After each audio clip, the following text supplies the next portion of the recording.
እንዴት ናችሁ? በፓርት 2 ለፍሬሽማን ተማሪዎች ጂኦግራፊ ፓርት 2 ላይ ያው ባለፈ ወደ ኋላ ያሉትን አይተናል። አሁን ደግሞ ሶስተኛውን ሪፍት ቫሊ ስለ ስምጥ ሸለቆ ነው ዛሬ የምናየው። ኢትዮጵያን ስምጥ ሸለቆ ምን ይመስላል የሚለውን መገለጫዎችን ነው የምናየው። ስምጥ ሸለቆ ቴክቶኒካሊ ፎርምድ ስትራክቸራል ዲፕሬሽን። ያው ስምጥ ሸለቆ የተፈጠረው በቴክቶኒክ ፎርም ነው። ያው ሁለት ፕሌቶች ሲሳሳቡ ወደ ተቃራኒ አቅጣጫ ሲሳሳቡ በመሃል ያለው የተሰረገደው አካል ስምጥ ሸለቆ ተብሎ ተፈጠረ። ከፍተኛ የሆነ ዲፕሬሽን ስላለ ማለት ነው። ኢትስ ባውንድድ ባይ ቱ ሜጀር ሞር ኦር ለስ ፓራላል ኤስካርፕመንት። ያው እነዚህ ስምጥ ሸለቆዎች ደግሞ ከሁለት ገደላሞች መካከል የተከበበ ነው።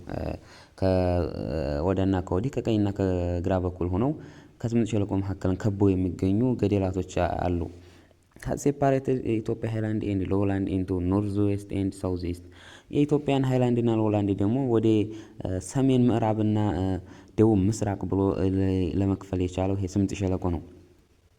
ምክንያቱም ስምጥ ሸለቆ እንደዚህ በሚሄድ ሰዓት የኢትዮጵያ ይሄ ኢትዮጵያ ካርታ ብንለው ስምጥ ሸለቆ እንደዚህ አቅጣጫ ነው የሚሄደው እና ይሄ ወደዚህ ያለውን ሳውዝ ዌስት አለው፣ ወደዚህ ያለውን ሳውዝ ኢስት ብለን እንድንከፍል አድርጎናል ነው የስምጥ ሸለቆ። ኤክስቴንድስ ፍሮም አፋር ትሪያንግል ኖርዝ ቱ እስከ ጨው ባህር 700 ኪሎ ሜትር ስኩዌር የሚል ርዝመት አለው። ይሄ አፋር ትሪያንግል ከአፋር ትሪያንግል ከሰሜን ተነስቶ እስከ ጨው ባህር ሳውዝ ድረስ ወደ ኬንያ ቦርደር አካባቢ ድረስ የሚደርስ ነው የስምጥ ሸለቆ የምንለው። እንግዲህ በኢትዮጵያ ያለው 18% ኦፍ የኢትዮጵያን ኤሪያ ነው የሚሸፍነው። እንግዲህ በሶስት ብለን ከከፈልናቸው ዝቅተኛውን የሚሸፍነው ስምጥ ሸለቆ ነው። ከፍተኛውን ያው ዌስተርን ነው። ሁለተኛውን ደግሞ ሳውዝ ኢስተርን ነው ስለሆነ ኢትስ ኢሎንጌትድ ኤንድ ፈነል ሼፕድ ዊዝ ኖርዝ ኢስት ቱ ሳውዝ ዌስት ኦሪየንቴሽን። ያው ይሄ እንግዲህ በጣም ረዥም የሆነና የፈንገስ ቅርጽ ያለው አይነት የሆነ ነው።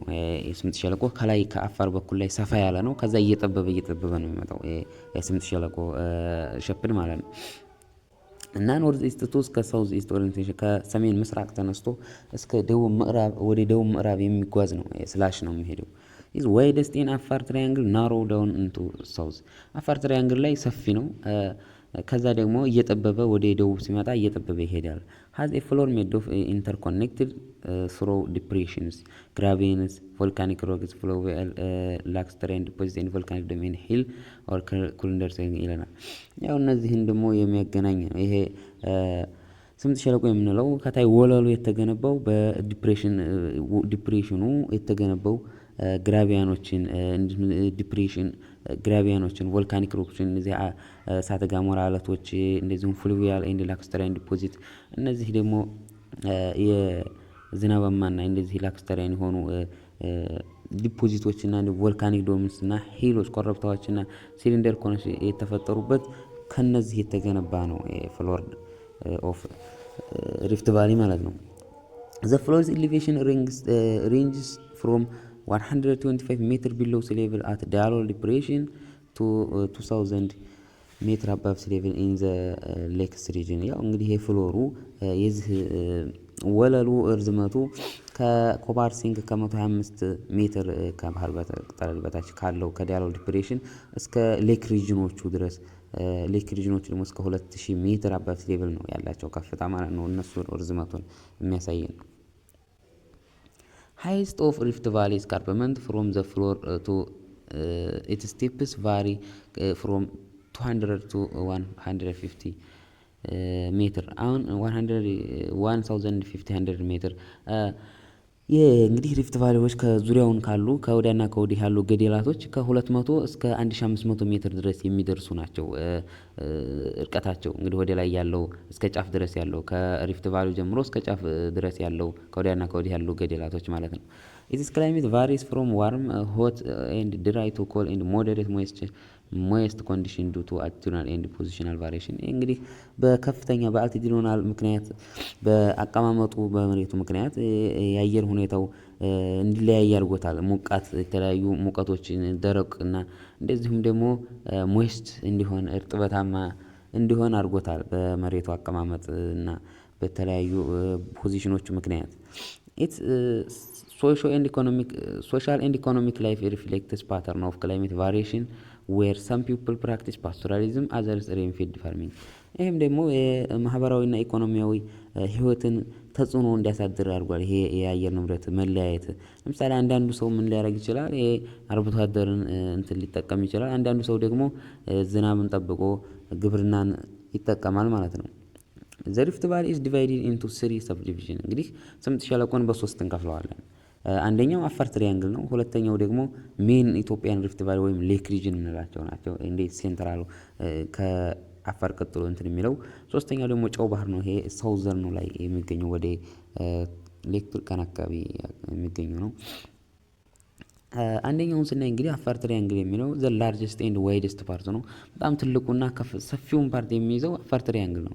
ኮንሲስቲስ ኦፍ 54% ኦፍ ሪፍት ቫሊ። እንግዲህ እንደው ለምሳሌ ያህል አፋር ትሪያንግል የምንለው እንግዲህ እዚህ አካባቢ የሚገኝ ነው።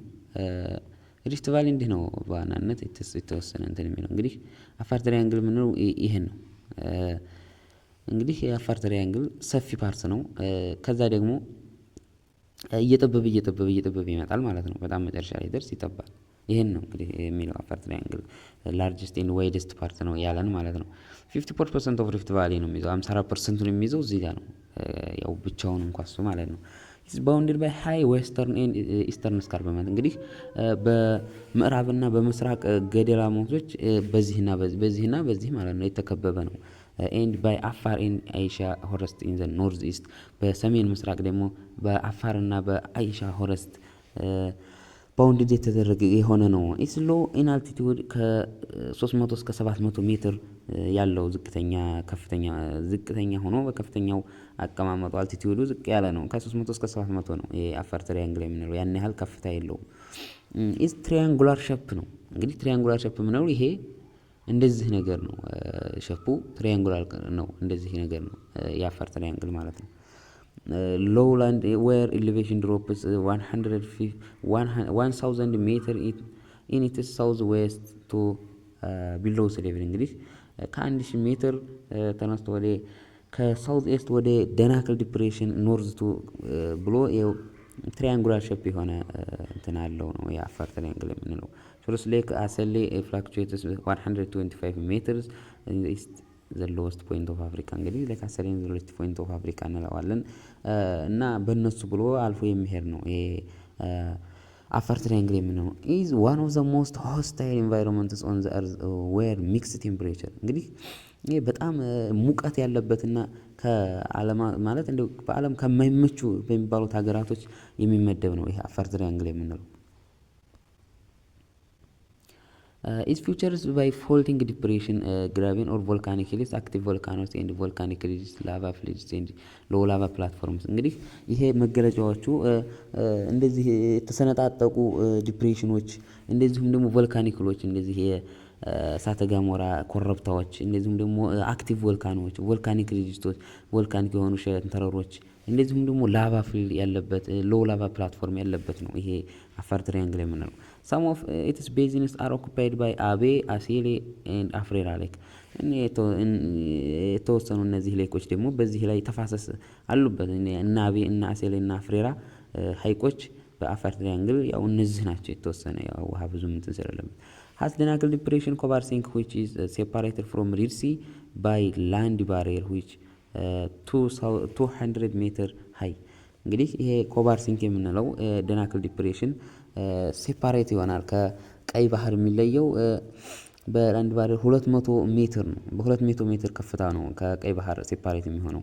ያን ያህል አይራራቅም። 200 ሜትር ነው። በቃ እዛው ነው ቀይ ባህር ጋር ያለው የደናክል ዲፕሬሽን የምንለው።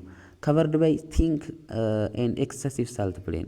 ይሄ አፋር ትሪያንግል የምንለው እንግዲህ በጣም ወፍራም በሆነና በጣም ብዙ በሆነ የጨው ሜዳ የተከበበ ነው። ይሄ ከቨርድ የተሸፈነ ነው የአፋር ትሪያንግል ማለት ነው። ሀዝ ሳልት ኢሪጌሽን አዋሽ ሪቨር ጂኦተርማል ኤነርጂ ፖቴንሻል። እንግዲህ አፋር ትሪያንግል በዋናነት መገለጫዎቹ ጨው ነው። አንደኛው ጨው አለው። ሁለተኛው ደግሞ ኢሪጌሽን ይጠቀማል። አዋሽ ሪቨር እንግዲህ በአፋር ብሎ ወደ ሌክ አቤ ይገባል። ይሄ ኢትዮ ጅቡቲ ቦርደር አካባቢ እና ከሱ ኢሪጌሽን የመጠቀም እንትን አላቸው። እንደዚሁም ደግሞ ከመሬት በታይ ያለ ሙቀትን ጂኦተርማል ኤነርጂ አቅም የመጠቀም እንትን አለው ይሄ አፋር ትሪያንግል የምንለው። ሁለተኛው እንግዲህ ዘሜን ኢትዮጵያን ኦር ሴንትራል ኦር ሌክ ሪጅን ብለን የምንጠራው ናቸው። እነዚህ ደግሞ ኢትስ ናሮ ቤልት ኦፍ ሪፍት ቫሊ ኤክስቴንዲንግ ፍሮም አዋሽ ሪቨር ኢን ዘ ኖርዝ ቱ ጫሞ ሌክ ኢን ዘ ሳውዝ።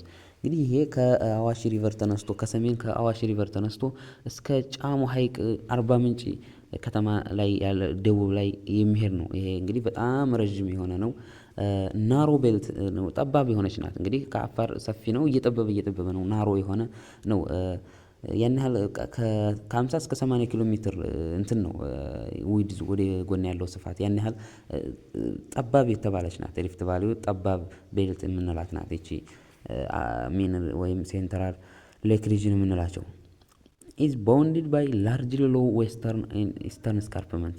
እንግዲህ ይሄ በዌስተርን እና በኢስተርን ዙሪያውን ባሉ ገደላሞች ሎው ናቸው። ያን ያህል ከፍተኛነት የላቸውም።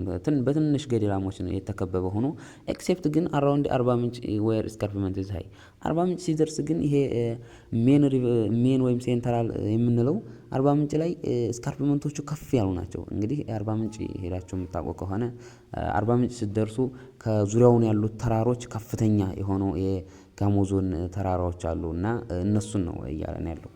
ኢዝ ዘ ናሮስት or average width of 50 to 80 kilometer and the highest 1000 to 2000 ሜትር above sea level part of Rift Valley ነው የሚለው። ያው ናሮስት ነው ከ50 እስከ 80 ነው እና ደግሞ ከፍተኛ የሆነ ከ1000 እስከ 2000 ሜትር above sea level ያለው ከሪፍት ቫሊ ሪጅን ነው ይሄ ሜን ወይም ሌክ ሪጅን የምንለው።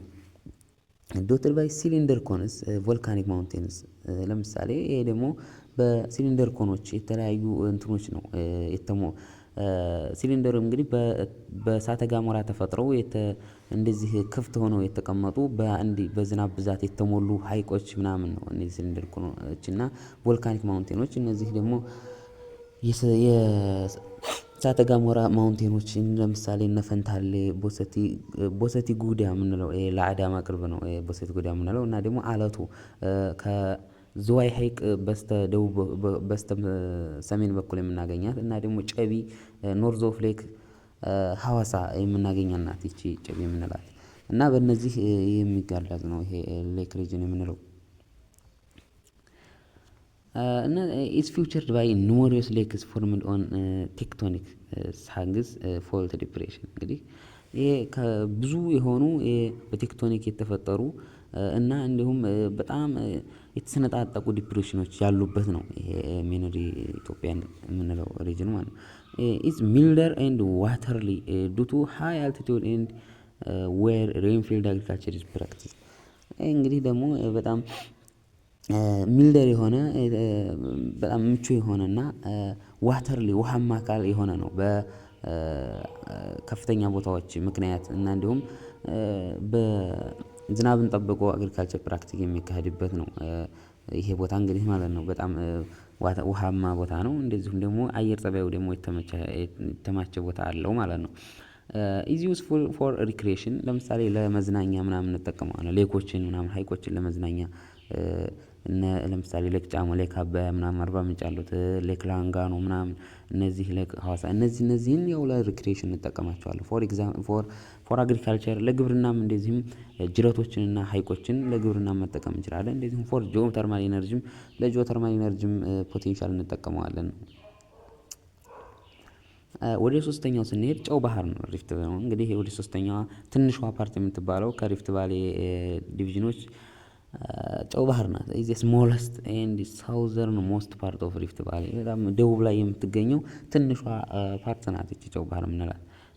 ጌኔሲክ ሃይላንድስ ኦፍ ኮንሶ ኤንድ ዘ ሰራውንዲንግ ሃይላንድስ ሴፓሬትድ ፍሮም ሜን ኢትዮጵያን ሪፍት ዘ ኖርዝ። እንግዲህ ከሌክ ሪጅኑ ወይም ከሜን ኢትዮጵያን ሪፍት የሚለያት ጨው ባህርን የጌኔቲክ ሃይላንድ ኦፍ ኮንሶ እና በአካባቢው ባሉ ሃይላንዶች ነው የምትለየው ጨው ባህር። ኢዝ ፊቸርድ ባይ ብሮድ ኤንድ ሻሎ ዲፕሬሽን፣ ሰፊ የሆነና ጥልቀት የሌለው ዲፕሬሽን ያለባት which is marshy area ነው። ከባህር ዳር አካባቢ የሆነ ከቨርድ ባይ ቶል ግራስ በረጃጅም ሳሮች የተሸፈነ ኢንቱ ዘ ሰገን ኤንድ ዌይቶ ስትሪምስ የሚፈሱባት የሆነች ናት ጨው ባህር የምንላት።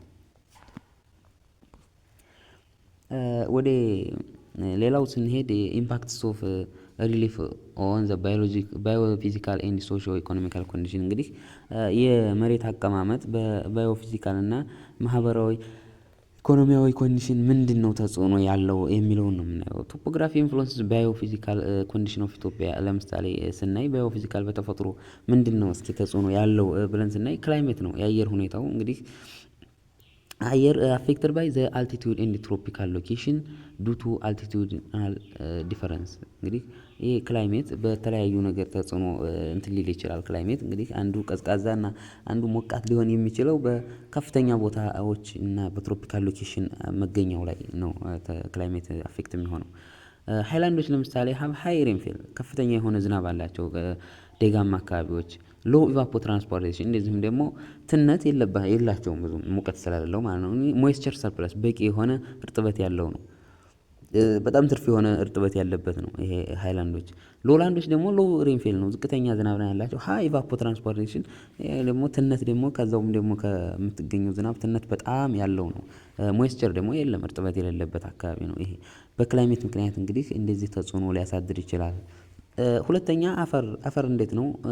አር ሻሎ ኦር ለስ ፈርታይል ዱ ቱ አንስቴብል ሰርፌስ ኦፍ ስቲፕ ስሎፕስ ዛት ፋሲሊቴት ዲግራዴሽን ኤንድ ሪስትሪክትድ ሶይል ዲቨሎፕመንት። እንግዲህ አፈር ጥልቀት የሌለውና ፈርታይል ያልሆነ ይሆናል። በምክንያት አንስቴብል ሰርፌስ ኦፍ ስቲፕ ስሎፕስ ገደላማ ቦታዎች ፋሲሊቲ ዲግራዴሽን ለመሸርሸር በጣም አመች ስለሚሆኑ በጣም እየታጠበ ስለሚሄድ በገደላማ ቦታዎች እና ደግሞ ለአፈር እድገት በጣም ለማይመቹ ቦታዎች አካባቢ ላይ ተጽዕኖ ሊያሳድርበት ይችላል አፈር ላይ። ቶፖግራፊ ኢንፍሉዌንስስ ባዮፊዚካል ኮንዲሽን ላይ የምናየው ሶስተኛው ናቹራል ቬጂቴሽን ነው። እስኪ ስለ እጽዋቶች ደግሞ ምንድን ነው ተጽዕኖ ምንትን የሚልባቸው? ቶፖግራፊ ኢንዳይሬክትሊ ኢንፍሉዌንስስ ዲስትሪቢዩሽንስ ኦፍ ቬጂቴሽን ባይ ዳይሬክትሊ አፌክትድ ሬንፌል ኤንድ ቴምፕሬቸር ኤንድ ሶይል። እንግዲህ በዝናብ በሙቀትና በአፈር ዳይሬክትሊ በመነካካት ኢንዳይሬክትሊ ኢንፍሉዌንስ ያሳድራል በቬጂቴሽኖች ላይ።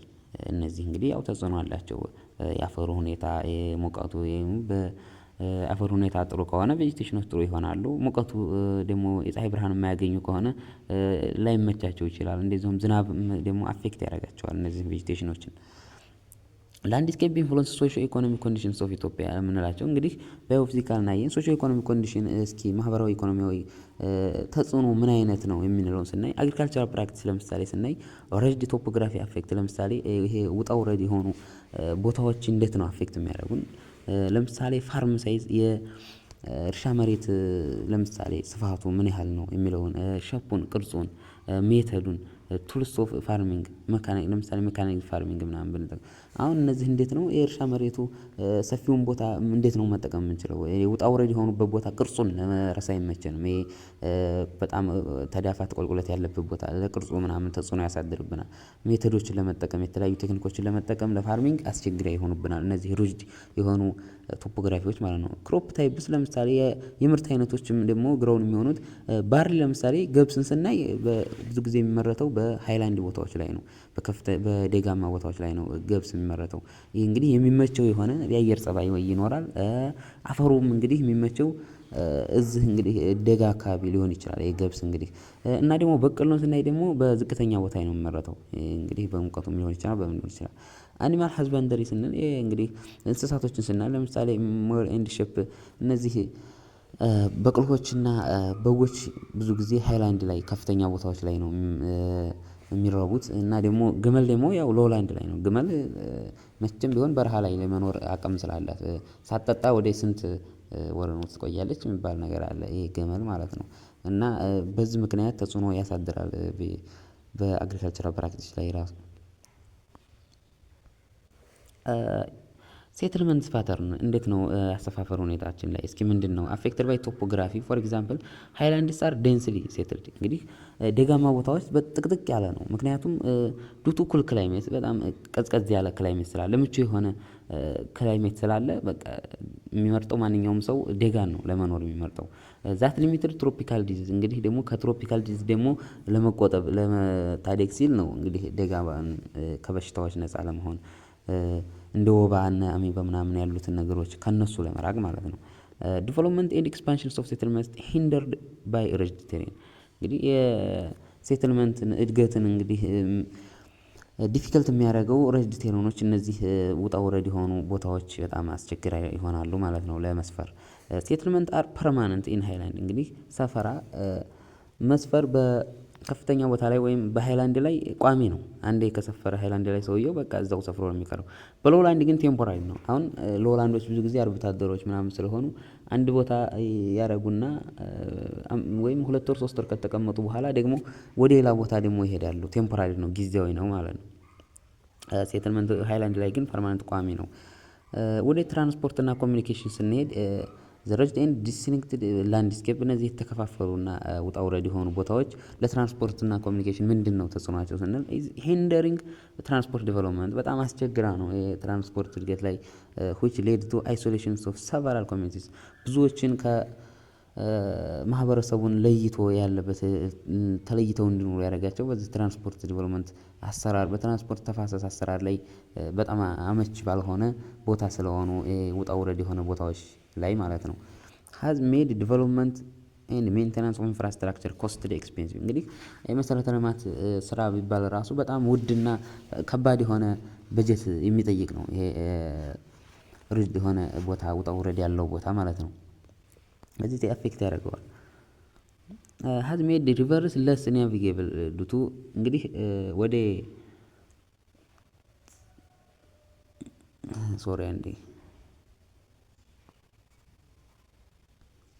ማክሲመም ሪሊፍ ላይ እዚህ ላይ የምናየው ለምሳሌ ሪቨሮች ለስ ናቪጌብል ዱቱ ዋተር ፌል ለምሳሌ አሁን እነዚህ ሪቨሮች ለመጓጓዣ አይመቹም። በጣም ፏፏቴ የሆኑ ሪቨሮች አሉ። እንደዚሁም ደግሞ ዲፕ ጥልቅና ስቲፕ የሆኑ በጣም ፈጣን የሆኑ ሸለቆዎች ስለሆኑ ምንም መጓጓዣነት አስቸግራ ነው የሚሆኑት ማለት ነው የኢትዮጵያ እንትኖች። ሃይድሮ ኤሌክትሪክ ፖቴንሻል ስንል እንግዲህ የሃይድሮ ኤሌክትሪክ አቅሟ እንዴት ነው? ኢትዮጵያ እንግዲህ ሃይድሮ ኤሌክትሪክ ላይ በጣም ከባድ ነው። ምክንያቱም ሃይድሮ ኤሌክትሪክ ስቲፕ እና ምናምን ስለሚኖረው ሃይ አልቲቲዩድናል ዲፈረንስ ከፍተኛ የሆነ የመሬት አቀማመጥ ልዩነት ስላለ ኮፕልድ ዊዝ ሃይ ሬንፌል ክሬተድ ሲውቴብል ኮንዲሽን እንግዲህ ከፍተኛ የሆነ የዝናብ በመኖሩ በአንድ ተጨማምሮ ኮንዲሽንስ ኦፍ ሃይ ቬሪ ሃይድሮ ኤሌክትሪክ ጀነሬሽን ፖቴንሻል ኢትዮጵያ የሃይድሮ ኤሌክትሪክ ፖቴንሻል በጣም አቅሟ ከፍተኛ ሆኗል። በእነዚህ በአቀማመጡና በዝናቡ ምክንያት ማለት ነው።